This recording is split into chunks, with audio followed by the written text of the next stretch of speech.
മച്ചാന്മാരെ ഇന്ന് തിങ്കളാഴ്ച ദിവസം അവധി ആയതുകൊണ്ട് ചേമ്പൊക്കെ നമ്മളെ പറമ്പീന്നല്ലേ ചേമ്പ് പറിച്ചോണ്ട് വന്നിട്ടുണ്ട്. ചേമ്പെന്ന് പറഞ്ഞാൽ മൈ ഫേവറേറ്റ് ആണ്. ചേനയും ഒക്കെ ഇട്ടിട്ടുണ്ട് കേട്ടോ. കണ്ടോ വെന്തു. എല്ലാവരും ഇതിനു വേണ്ടി വെയിറ്റിംഗ് ആണ്. സമയം 12 മണിയായി. ഇതേണ്ട ഉണക്കമീൻ വറുത്തതുണ്ട്. ഇതേണ്ട തൈര് നല്ലവന് മുളകിട്ടത്, കാന്താരി മുളക് ഇതേ അരച്ചത്. നമ്മളാ കടയുടെ അവിടുത്തെ അക്ക തരുന്ന കേട്ടോ. പാവം അക്ക തരുന്ന. അപ്പോൾ ഇത് ആവി പറക്കുന്ന ചേമ്പും ഇച്ചിരി അങ്ങോട്ട് വേണ്ട ഇതങ്ങോട്ട് ഒഴിച്ച് നമ്മൾ കഴിക്കുകയാണ് സുഹൃത്തുക്കളെ. വിദേശത്തുള്ള നമ്മുടെ സബ്സ്ക്രൈബേഴ്സൊക്കെ നമ്മളോട് ക്ഷമിക്കുക. എന്നാന്ന് വെച്ച് കഴിഞ്ഞാൽ അവർക്ക് ഇതെല്ലാം മിസ്സ് ചെയ്യത്തില്ലെന്ന് തോന്നുന്നു. അവിടെ എല്ലാം കിട്ടുമെന്ന് തോന്നുന്നു. ലുലു മാളിലെല്ലാം കിട്ടും. അപ്പം മിസ് ചെയ്യുന്നില്ലായിരിക്കും. ഞാനിതേണ്ട ഈ കുറച്ച് ഉണക്കമീനും ഈ പറഞ്ഞ പോലെ ചേമ്പും കൂടി ഇങ്ങനെ വെച്ച് വേണ്ടേ തൈരിൻ്റെ അകത്ത് ഡേ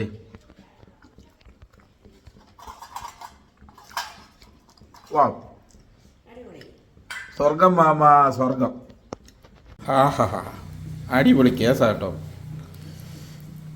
ഞാനിത് കുറേ നാളായിട്ട് പ്ലാൻ ചെയ്യുന്നു ഇങ്ങനെ തിന്നണമെന്ന്. നല്ലപോലെ ഇത് കൂട്ടുകാർ കൂടിയിരുന്ന് കഴിക്കാൻ നല്ല ടേസ്റ്റാണ്.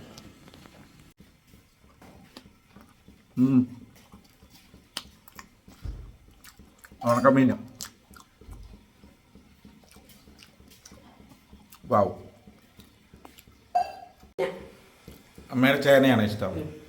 എനിക്ക് ചേനയും ചേമ്പും ഇഷ്ടമാണ്. കാച്ചില് താല്പര്യമില്ല. അത്ര പൊടിഞ്ഞ ആലോചിച്ചാലും ഇഷ്ടമില്ല. പനിയാണേ കുഞ്ഞിന്. പനിയാ. സുന്ദരി പനിയാ. അങ്ങനെയുണ്ട്. എന്നെ വെച്ച് തന്നെ മുളക്